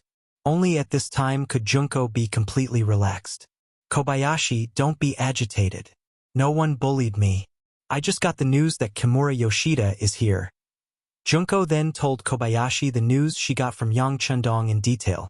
When he heard that Kimura Yoshida was here and threatened the great Ming dynasty, Kobayashi immediately said angrily, Princess, don't be afraid. I will personally kill this person tonight. As long as he is dead, all the problems will be solved. No. Junko shook her head decisively after hearing that. She didn't believe that Kobayashi could kill Kimura Yoshida with his strength. Since he was here, security was naturally the most important thing. Even if the emperor of the Great Ming dynasty didn't have a definite result, he would send a large number of troops to protect him. Kobayashi alone couldn't do it. Junko's mind was still clear, and she had a clear understanding of the situation in front of her. It was precisely because of this that she didn't agree to Kobayashi's request. Instead, she said, Kobayashi, you can't do it. It's too risky. This princess has decided that you will protect me and leave here. Then we will find a boat to leave the Great Ming dynasty and return to Japan. I will tell everything to my father. Then he will have a way to solve the current situation. Junko said firmly. She decided to leave Yang village and the Great Ming dynasty, not because she was afraid of death, but because she didn't want to see Kimura Yoshida's conspiracy succeed. She needed to tell her father about it. She couldn't let him be kept in the dark.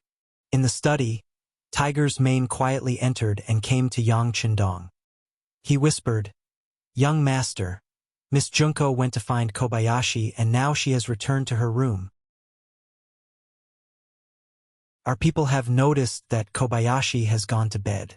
It's daytime now, and he's already sleeping. It seems that he wants to take action at night. What do you think? Yang Chundong smiled. This Junko was a decisive person. It was a pity that she was a girl. If she was a boy, the future of Japan would be in her hands. Yang Chundong guessed that there would be a lot of changes. Young master, don't worry. She can't run away. Tiger's Mane patted his chest and promised. He had to stay in Yang village every day. Although there were a lot of things to do, he rarely had the opportunity to do it. Now that there was finally someone who wanted to test his sword, how could he not be excited? Jingqing, Ministry of Rites Yamen. Kimura Yoshida, who was not tall and had a standard Japanese beard, walked out of the Ministry of Rites Yamen, accompanied by Ikegami. As he walked, he grumbled. It could be seen that he was very angry at this moment. Kimura-kun, please calm down. The Ministry of Rites' attitude has always been bad. All of this is related to the Duke of Loyalty. Ikegami saw the murderous look on Kimura's face. He was afraid that he would be implicated, so he quickly targeted Yang Chundong. Baka! Who the hell is that Duke of Loyalty? How dare he be the enemy of Japan? Does he want to die? And Ikegami, you really disappoint me. The country spent so much effort to cultivate you. Why can't you deal with a Han? Kimura Yoshida was indeed full of anger. And this time, he vented all his anger on Qi Shang. Sigh. Ikegami quickly bowed his head and admitted his mistake. The concept of hierarchy in Japan was very strict. As a subordinate, he must unconditionally obey the orders of the superior. Even if he knew that it was wrong, he had to carry it out. Obviously, the Great Ming dynasty system was far inferior to Japan's.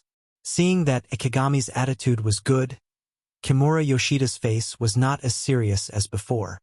Let me ask you, is the princess still in Yang village? Yes, we have been watching outside, but we didn't see her come out. Ikegami nodded his head vigorously again and replied. Very good. Tonight we will catch the princess and massacre the Yang village. Kimura Yoshida's face showed a ruthless expression. When he thought of the beautiful and young face of the princess, his whole body couldn't help but tremble. It was a precursor of excitement. Kimura-kun, please reconsider. When Ikegami heard that Kimura Yoshida was going to attack the Yang village, for some reason, Ikegami thought of the omnipresent mysterious gun that night. That was the first time he felt fear since he became a samurai. In fact, in his mind, There was nothing that could stop that advanced firearm at the moment. Seeing Ikegami's expression, Kimura Yoshida said with a look of disappointment, "What's wrong? Are you afraid? Ikegami, what you have done is a disgrace to the samurai of Japan." Ikegami, who was reprimanded, thought of the honor that a samurai should have. With a firm expression, he said, "Hey, Ikegami is wrong. Please give me a chance. I will do my best tonight." "No need." Kimura Yoshida waved his hand and said arrogantly, "This time, I brought 3 jonin, 10 chunin, and 30 genin from Japan.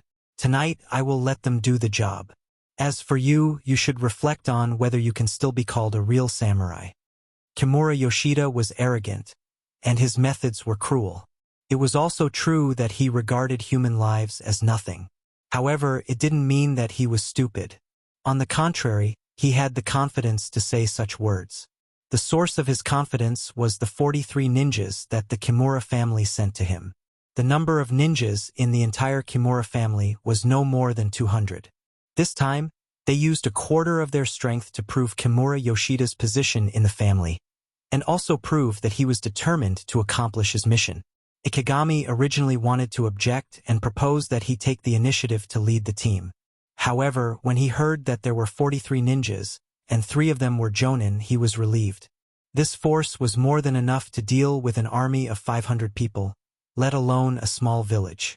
Even if those firearms are powerful, in the face of a ninja who appears and disappears like a ghost, they can only passively be beaten and wait for death.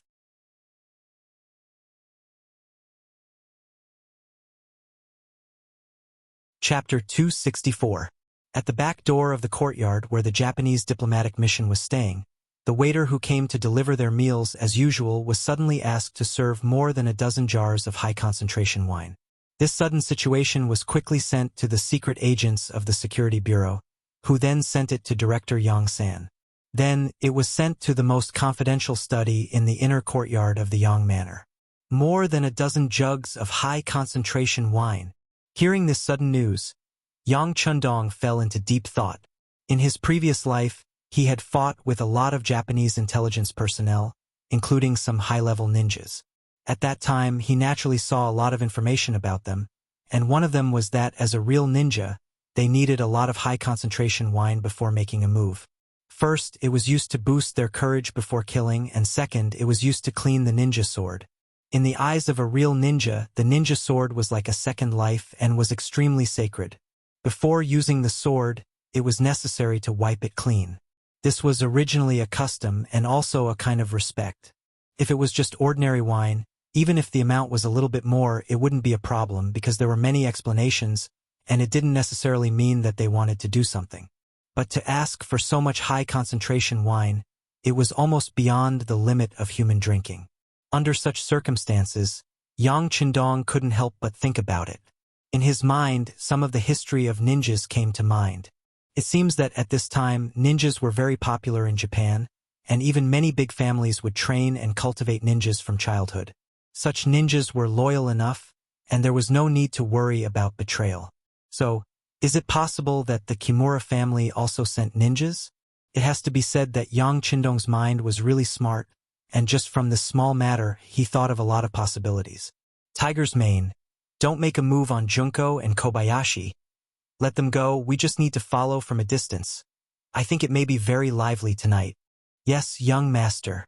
When Tiger's mane heard the word lively, the blood in his body spurted out, and he was afraid that if he didn't make a move for a long time, his bones would slowly solidify. Tiger's mane went to make the arrangements. According to the young master's instructions, they couldn't bring too many people, but they had to be elite. As soon as he left, Yang Chundong turned and walked into the inner room of the study. Usually, without his permission, even Hu Yen and Tiger's mane were not allowed to enter. Could be said that this was his absolute private territory. As soon as Yang Chundong entered, he turned around and disappeared, entering the large warehouse. Don't fight a battle you have no confidence in. It was often easy for big shots to fail in small gutters. In order to prevent such a thing from happening to himself, Yang Chendong would not have any thoughts of underestimating the enemy. Since he suspects that the other side may have ninjas, he has to make some preparations in advance just in case. Compared to the ninjas who have been treated as death warriors since childhood, his life is really different. Junko knew nothing about the measures Kimura Yoshida might take.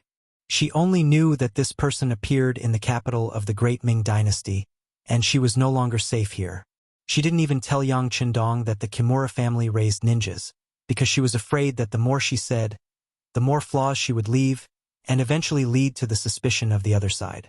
After all, Yang Chendong was too tall in her heart, and too smart, even to the point of almost reaching the point of omnipotence. In the face of such a person, she had to be careful every time she said a word. After a seemingly long wait, it finally came to night. When the sky was completely dark, the people of the Yang village and the academy had dinner and entered the sleep mode. Kobayashi appeared in Junko's room like a ghost. "Ah, Kobayashi, you are here. Did anyone notice you?" Seeing Kobayashi suddenly appear in her room, Junko was surprised at first, and then asked with concern, "Your Highness, don't worry. No one noticed me. I have been here for so long, and they no longer pay attention to me. Also, I have found a way to leave the village. There is a loophole when they change the defense. As long as we seize the right time, we can leave without anyone noticing," Kobayashi said confidently. But what he didn't know was that the so-called loophole was left by Yang Chendong early in the morning. He knew that no defense could be 100% safe, so he deliberately left an obvious loophole. Instead of letting the opponent deliberately find the loophole, it was better to directly give him a ready-made one, so that the opponent would not have other ideas. Although Junko was smart, she knew too little about these military matters, so she chose to completely trust Kobayashi. "Well, Kobayashi, then let's leave." "Yes, Your Highness, please follow me. In a while, in order to increase our speed, Kobayashi may have to do something outside the rules." When saying these words, Kobayashi's face instinctively turned red. The so-called violation of the rules naturally referred to some necessary physical contact between the two of them. In order to leave here, Junko didn't care so much and immediately nodded. "Well, I will listen to Kobayashi's arrangement." After the agreement, the two people appeared in the dark like two leopard cats, and then passed through several courtyards. Sometimes, Kobayashi reached out and held Junko's slender waist, and ran quickly with her. In this way, after about a quarter of an hour, the two people walked out of the outer courtyard of the Yangja village and came to the outside desolate land.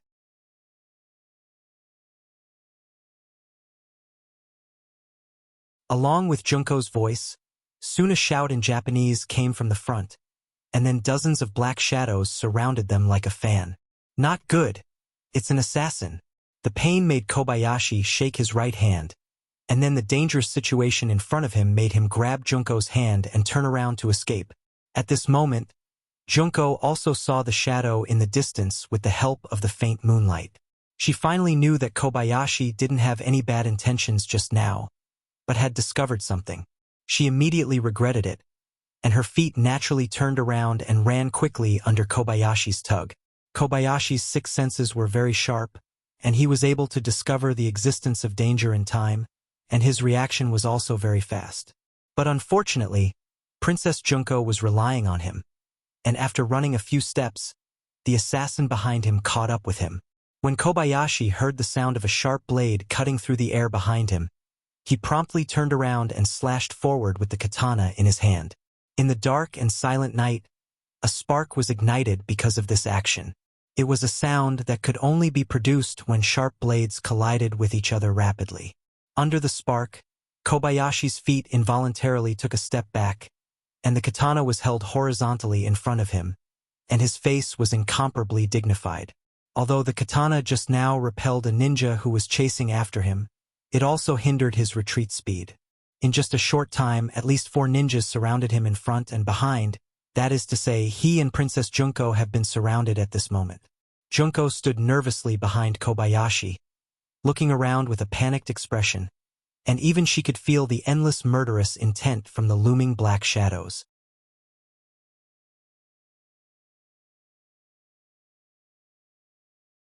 Chapter 265. Kobayashi, are we unable to escape? Junko's voice was filled with despair. Princess, don't worry. As long as Kobayashi is alive, I will never let anyone hurt you. Kobayashi didn't answer the question directly, but said with determination, well, maybe this is the will of God. Kobayashi, you don't have to worry about me. If possible, just kill your way out and tell my father the news. Junko's voice suddenly had a hint of indifference and relief. Ever since she was born, all she saw was her father sighing. From then on, she swore to herself that she would grow up quickly and help her father. After so many years, she had been working hard for this goal. But in the end, she was still a woman. Although she was beautiful, she didn't have any effect on the overall situation. Now, she was finally going to die. Perhaps this was the best explanation she could give to her father. A sharp dagger suddenly appeared in Junko's right hand. This was her self-defense weapon, but at the critical moment it was also a suicide weapon. Even if she died, she wanted to die cleanly. She couldn't let other men sully her body. Princess, don't. Seeing Junko even took out a dagger, Kobayashi's face showed a strong struggle. Kobayashi, don't say anymore. Even if I die, I won't let others have me. You don't have to worry about me. Just rush out. That way I can die in peace. Junko seemed to want to let Kobayashi rest assured. She decided to end her life in advance. While speaking, the dagger was already moving towards her neck. The dagger was a gift from the Japanese imperial family. It was one of the tributes sent by others. Naturally, there was no problem with its sharpness. As long as she moved it towards her neck, everything would be over.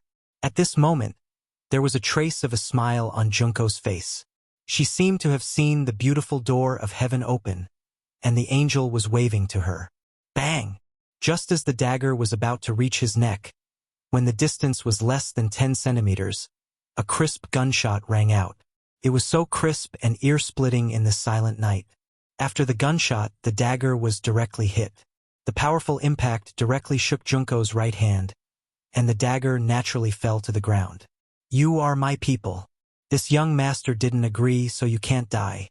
Along with the gunshot, a masculine voice sounded, and from the direction of the voice, a group of mercenaries holding torches appeared behind Junko and Kobayashi.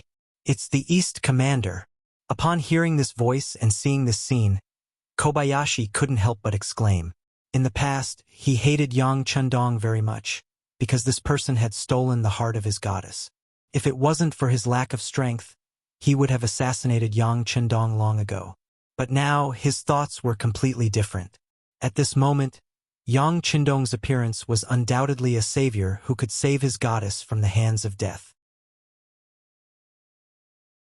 Even Kobayashi was so excited, let alone Junko.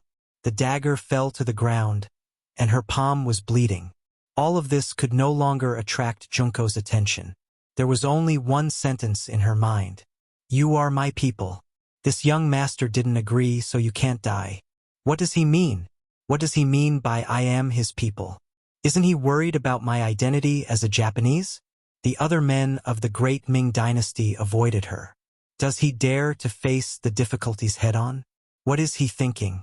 During the day, her identity was made public, and Junko's image and status in the Yang family academy fell by 1,000 miles. Those men of the great Ming dynasty who used to pursue her all expressed that they were thousands of miles away from her, which made Junko very sad. It also made her understand that with her identity, she could only marry the great Ming dynasty's royal family as a concubine and become a dispensable vase. But it was absolutely impossible for her to live with a man of the great Ming dynasty. Not for anything else, but because she was a Japanese. At that time, under the relatively backward and feudal thinking, no man of the great Ming dynasty would dare to marry her. It was because she couldn't see any hope and knew that Kimura Yoshida was coming that she made the decision to leave the Yang family village. Although she was very happy living here, she would never belong here. But when she was disheartened, Yang Chundong said that she was his people, which made her originally dead heart burn again, as if she saw a new hope. At this moment, Junko's heart was in a mess. At this moment of life and death, she was stunned, as if she didn't know that she was on the verge of death. A gunshot broke the silence of the night and made the ninjas on the opposite side vigilant. "Rush over and kill them," one of the 3 high-level ninjas suddenly shouted in Japanese, and then dozens of black shadows quickly approached, rushing straight toward Yang Chendong and the others. "Shoot at will." Tiger's Mane, who was leading the team, saw the black shadows quickly approaching and decisively gave the order to attack. Following this voice, the sound of gunfire could be heard, drawing out a bright meteor as it rushed forward. "Kobayashi, protect Miss Junko." Yang Chendong also shouted, and the pistol in his right hand shot a bright bullet forward. Kobayashi was shouted and immediately threw Junko to the ground, so that she wouldn't be disturbed by the stray bullets. As he fell to the ground, he looked up and saw the ninjas in black getting hit by bullets one after another. Blood splattered everywhere as they fell to the ground and died. This was the first time that Kobayashi saw the power of advanced firearms at such a close distance. When he saw that the ninjas, who were known as ghosts and ghosts, were so vulnerable, there was only panic and shock in his eyes. He suddenly felt that all the martial arts he had painstakingly learned in the past were useless. In the face of such an advanced and accurate firearm, it seemed that no matter how strong one's martial arts were, it would be useless. "Baka! Rush over and kill them in close combat." Seeing that a ninja was hit by a gun and fell to the ground and lost his life, the leading ninja's voice was filled with monstrous anger. While giving the order loudly, he also moved quickly, and at the same time, his right hand was constantly throwing ninja dart, which was used for long-range attacks. The ninja dart broke through the air and flew forward. Yang Chendong, who was standing in the middle of the team, had a trace of indifference in his eyes, and shouted, "All of you, throw away your torches, and be on your guard." The ninja dart's power at close range was not inferior to firearms. This was something that Yang Chendong had experienced as early as in his last life. It's just that at that time, ninjas were almost extinct, and there were very few people who could use ninja dart. But now, when he returned to the Great Ming Dynasty, he actually saw such a thing again, which really gave him a headache. When modern firearms face cold weapons, the advantage is naturally very obvious. But it can't be said that there are no disadvantages. For example, in close combat, the effect of firearms becomes very poor, and in order to prevent self-injury, you have to be careful when shooting, which is equivalent to giving the opponent more opportunities and space to use their abilities. It was precisely because he recognized the power of ninja dart that Yang Chendong made some preparations in advance. It's just that he didn't expect that the opponent would use ninja dart so decisively, which caught him off guard. After the shout, the well-trained Lung Feng soldiers threw out the torches in their hands, and the originally bright place suddenly turned into darkness. But this order was given a little too late, and there were still 4 or 5 muffled groans in the darkness. Needless to say, the Lung Feng soldiers were injured by the dart. This was the first time that the Lung Feng soldiers were injured during a mission. What's more, in the darkness, the ninjas' speed of approaching was even faster, as if they were even more certain of their home ground. "Be careful. Don't shoot casually." Yang Chendong's voice had a trace of fear. Just as he finished speaking, he felt a gust of cold wind coming towards him. Instinctively, he used his feet as an axis and his body quickly fell backward. But just as his body leaned back, the wind from the blade brushed past his body. It's conceivable that if he was a little slower, he would have been injured. "Young master, be careful." Seeing that Yang Chendong was almost killed, Tiger's Mane and Beta Persei's voice quickly sounded, and then 2 figures quickly approached him. "I'm fine, be careful." After Yang Chendong regained his balance, he replied, pulled out the tri-edge bayonet from his waist, and then suddenly stabbed the black shadow in front of him. What Yang Chendong had learned was not some fancy moves, nor was it a routine. Instead, it was a killing move. It's often the fastest way to kill the opponent in the shortest time. At this moment, he just instinctively attacked, and before the ninja on the opposite side could see what was going on, he was stabbed in the heart. The moment the tri-edge bayonet was pulled out, blood suddenly gushed out, and the ninja fell to the ground with a plop. "Baka! Let's attack together. Don't leave a single one alive." The leader of the ninjas saw the scene of his subordinates being killed and roared with fire in his eyes. If they were just using firearms to kill them, he could still find a reason to do so. But the fact that the ninjas were so weak in close combat made him unable to bear it, and in a fit of anger, he ordered all the ninjas to attack. Under this order, dozens of shadows rushed forward in the darkness. It can be seen that, at this moment, the ninjas didn't hold anything back, and all of them attacked.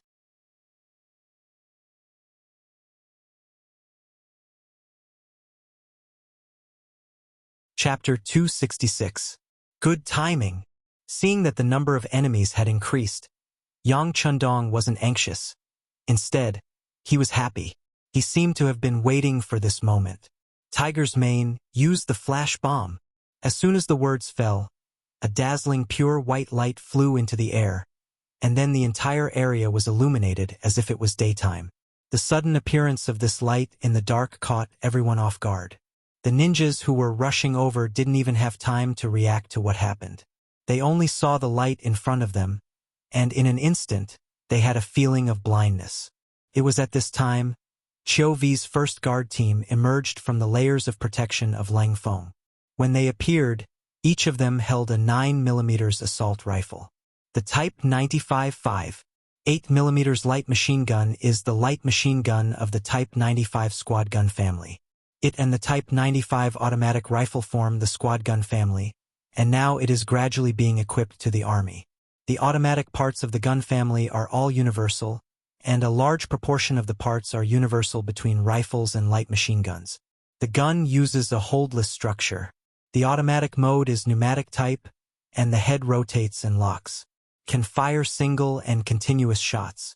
The ammunition is supplied with 30 rounds of plastic magazine and 75 rounds of rapid reloading drum. The mechanical aiming device is a keyhole type. It is equipped with a muzzle device to reduce noise and flame. Caliber 5. 8mm. Muzzle speed 970 meters per second. Gun weight 3. 95 kilograms. Gun length 840 millimeters. Bullet capacity 75. Effective range 600 m. The gun weighs 3. 95 kilograms, excluding the drum. The gun is 0.84 m long. The effective range is 600 m, and the gun is supplied with 75 rounds of ammunition. This is the killing weapon that Yang Chundong prepared after entering Daikara. As everyone knows, ninjas have always been very fast. They are so fast that when they run, they can burst out the limit of the human body, and they can even create afterimages. Facing this kind of speed, it is very difficult to catch them just by relying on the Type 95 single shot. The flash bomb's element of surprise can indeed provide a suitable opportunity for Lang Feng to make his move. But if he doesn't grasp it well, this kind of opportunity will be wasted. The enemy will be prepared, and it will be even more difficult to achieve the element of surprise. Yang Chundong was thinking about how to seize the opportunity when there was one. Therefore, Class 95's machine gun was brought out. It had 75 bullets and a firing speed of nearly 1,000 meters per second. Very few people could survive such a firearm. Therefore, the on-duty machine gun was taken out, and along with the sound of gunfire, a series of continuous gunshots rang out. The oncoming ninjas in black clothes were like wheat fields blown by a strong wind, like chives cut by a sharp knife, crazily falling to the ground. The instant they fell to the ground, blood burst out from their bodies. In the end, each and every one of them fell to the ground with an unwilling expression. Genin and Chunin were caught off guard. None of them were spared. They became live targets and were shot to death. On the other hand, the three Jonins reacted very quickly, and because they were hiding behind the other ninjas when facing the machine gun fire, only one of them was hit and fell to the ground and died. The other two were lucky enough to survive, and at the same time, they rushed to Yang Chundong's location. This time, they came to receive two missions. The first was to snatch the princess, Kohara Junko. The second was to kill Yang Chundong, the Duke of Loyalty. Being surrounded by so many people, it was impossible to snatch the princess away. They could only try their best to complete the second mission, which was to kill Yang Chundong. Even if they died, it would be worth it. Kid, you're courting death. Seeing that the ninjas were still unwilling to give up and wanted to threaten the young master, Tiger's Mane and Beta Persei shouted respectively and faced the two ninjas. With them here, they would never allow anyone to harm the young master. Hu Mang took a few large steps forward and blocked a superior ninja. He pulled out the Ben-Edge Army Thorn from his body and faced the ninja blade that also seemed to be sharp. The moment the two of them met, the sound of metal clashing could be heard. The other members of the Cold Front could only see dazzling lights and shadows. On the other side, Beta Persei also blocked another Jonin with his strong and tall body. It's just that he was not used to using weapons. When facing the sharp ninja's sword, he could only take step by step back and look for the opponent's flaws to counterattack. After retreating 5 steps, Yang Er stretched out his long arm, wanting to take advantage of his long body to snatch the ninja sword from his opponent. But at this time, the situation suddenly changed. The Jonin who was in front of him suddenly disappeared without a trace. Ninjas were very fast, and this was the first time Yang Er came into contact with them, so when he found that his opponent was gone, he had a bad feeling in his heart, and the first thing he did was to look at his young master's position. And the worrying scene was playing out. The Jonin who had just disappeared had already come in front of Yang Qindong and handed the ninja's sword forward. The blade with a cold intent went straight to Yang Qindong's chest. It was so fast that many people only saw the shadow of the blade. Looking at this scene, Junko was so scared that she almost fainted and shouted, "No!" After that, her whole body staggered backward. Fortunately, Kobayashi had been paying attention to her and reached out to support her in time. She didn't fall to the ground and suffer any injuries. As for Yang Qindong, the sudden appearance of the blade went straight to his chest. His eyes suddenly narrowed, and then at the same time, his body in an incredible way suddenly moved to the side, letting the tip of the ninja's sword brush past his clothes. If this scene was recorded, it would be surprising to find that the tip of the sword was only a millimeter away from Yang Qindong's clothes. After his body suddenly moved to the side and avoided the attack of the sword, Yang Qindong didn't even look at it and kicked it vigorously. This kick almost burst out with 80% of Yang Qindong's strength. This blow accurately kicked the blade of the ninja's sword. The powerful force made the ninja's arm numb, and then the ninja's sword was kicked into the air. Without a weapon in his hand, the ninja's momentum couldn't help but weaken. At this moment, Beta Persei finally arrived. He roared and rushed over. Then, without any scruples, he used his huge body to hit the ninja's body. Bang! Under the powerful impact, the ninja's flexible but thin body flew upside down like a kite with a broken string. As he flew backwards, he spat out a mouthful of blood that splattered all over the ground. His body also turned into an arc and heavily fell to the ground. Young master, Beta Persei is guilty. His nearly 2-meter-tall body fell to the ground with a plop, kneeling in front of Yang Qindong, causing the ground to tremble as if it had been greatly shaken. Dong Shui, are you okay? Seeing that the situation seemed to be stable, Junko also broke away from Kobayashi's protection and hurriedly ran to Yang Qindong, then asked with concern, "I'm fine." Yang Qindong looked at Junko's bright and beautiful eyes and said, but just after he finished speaking, his eyes suddenly revealed a murderous aura, and then his body suddenly rotated, picking up Junko and dancing in the air. Junko was picked up, her feet were off the ground, and she felt as if her whole body was flying at this moment. And in the process of rotating, 3 shiny ninja darts were shot toward her body. Junko, who didn't understand why Yang Qindong suddenly picked her up, finally understood that this was the last attack launched by the fallen ninja. He wanted to kill her. As soon as this thought flashed through her mind, she clearly heard the feeling of the dart entering her body. Then she noticed that Yang Qindong, who was holding her, had a tight face and slightly wrinkled eyebrows. It was obvious that he was hit by the dart. Ah! Yang Qindong was hit by a dart in order to save her.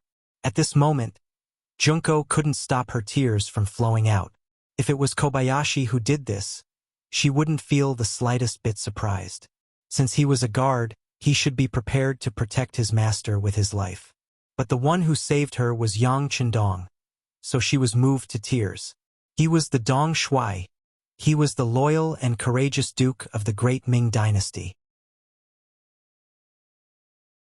He was the youngest noble in the great Ming dynasty, and also a newly risen noble. He had an uncountable amount of wealth, loyal and powerful subordinates, for beautiful wives who were loved by everyone. And why did he save her? He still had a great youth, he still had a bright future, and he didn't even have a descendant until now. How could he? As the princess of the Japanese royal family, she knows a lot about ninjas even if she doesn't know them very well. Most of the ninja darts were stained with poison. Once thrown out, it would enter the body. Unless the antidote could be immediately obtained, otherwise it would be a dead end. This was also the reason why ninjas were feared. Under normal circumstances, ninjas would complete certain death missions, and it was absolutely impossible for them to carry the antidote with them. In other words, Yang Chundong was hit by a ninja dart, and it was very likely that he wouldn't be able to survive. Junko's face was full of worry. After Yang Chundong's body trembled, he put her down. Immediately, Junko's shout rang in his ears. "No, you can't die. It's not worth it for you to do this for me." Junko, who was crying like a pear blossom, tightly hugged Yang Chundong's waist. She looked really pitiful. "It's a life. Why isn't it worth it?" Yang Chundong looked at Junko's crying face and reached out his right hand to gently wipe her tears. "It's just not worth it. I'm just a woman, and you have a great future. It's not worth sacrificing you to save you." Junko continued to cry.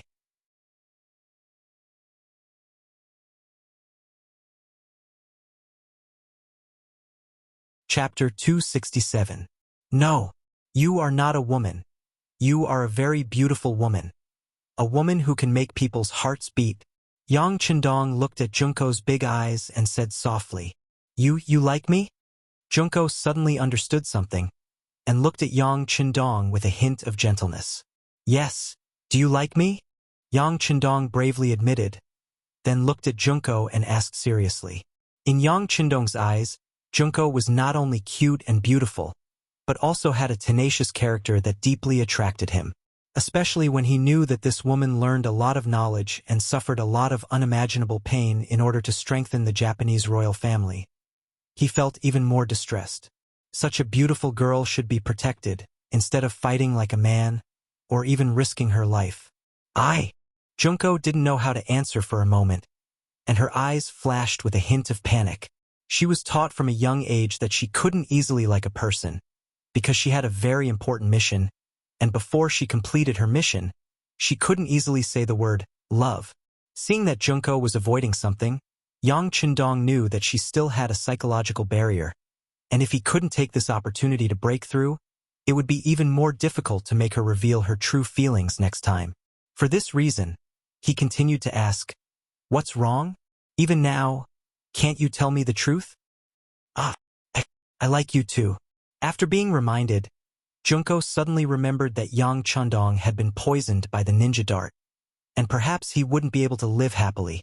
At this time, what was the point of confessing her true feelings to him? "I like you too." Finally, Junko's psychological barrier was broken under this special circumstance. She said to Yang Chundong, "I like you, and I have liked you since a long time ago. Even if you have other women, I am willing to be one of them, but... Alright, that's enough." Hearing Junko's confession, Yang Chundong nodded with satisfaction. He then released his hand from Junko's slender waist, turned around and walked towards the jonin, who was groaning on the ground.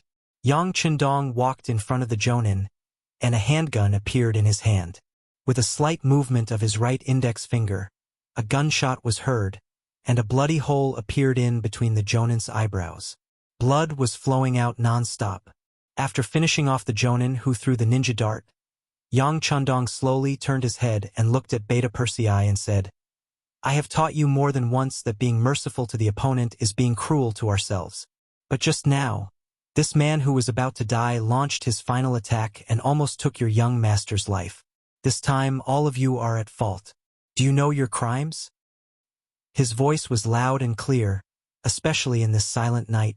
It spread far and wide, and it clearly drilled into the ears of every lung foam. We are guilty.